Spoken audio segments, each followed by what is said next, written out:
நான் எப்பவுமே counter top இப்படிதாங்க கிளீன் பண்ணுவேன். வீக்லி ஒன்ஸ் எப்படியாச்சும் கண்டிப்பா கிளீன் பண்ணிருவேன். ஆனா 2 வாரம் ஆச்சு கிளீன் பண்ணி. பாப்பாவுக்கு வந்து நல்ல சரியான காய்ச்சல் இல்லையா, அதனால அவ வந்து இறங்கவே மாட்டேன்ட்டா என்னை விட்டு. உப்பு சட்னிலாம் நல்லா பிசு பிசுன்னு ஆக ஆரம்பிச்சுட்டு. தொடச்சு கூட எடுக்கலையா மேலோட்டமா. அதனால இப்படி ஆயிட்டு. உப்பு, அப்புறம் வத்தல், புளி எல்லாத்தையுமே மாத்தி எடுத்து வச்சுட்டு, அதுக்கப்புறமா தான் மத்த வேலையெல்லாம் பார்க்கறதுக்காக எல்லாத்தையுமே எடுத்து கீழ வச்சுட்டேன்.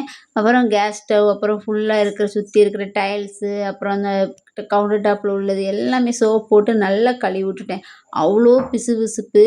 இதுலயே இத்தன நாள் சமைச்சோங்கிற மாதிரி இருந்துச்சுங்க. ஃபுல்லா கிளீன் பண்ணி விட்டதுக்கப்புறம், அதுக்கப்புறமா பாத்திரம் எல்லாம் கிளீன் பண்ணி அந்தந்த கூடையெல்லாம் எடுத்து வச்சுட்டேன். அப்புறமா வெளியில வந்து கொஞ்சம் சவுண்டு கேட்டுச்சு. எந்த பாத்திரம் எடுத்தாலுமே ரூ. 100 அப்படின்னு சொல்லிட்டு. நான் வந்து கீரைலாம் அலசுற மாதிரிக்கு ஒரு பாத்திரமும், அப்புறம் பொரியல் வைக்கிற மாதிரி, அப்புறம் இருப்பு சட்டி அப்படின்ட்டு 3 பாத்திரம் எடுத்திருந்தேன்.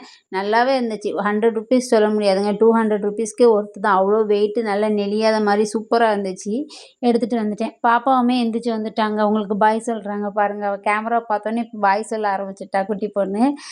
இவ்வளோதாங்க வீடியோல ஷேர் பண்ணியிருக்கேன். பாய். நெக்ஸ்ட் வீடியோல பார்க்கலாம். மறக்காம சப்ஸ்கிரைப் பண்ணி உங்களோட சப்போர்ட் குடுங்க.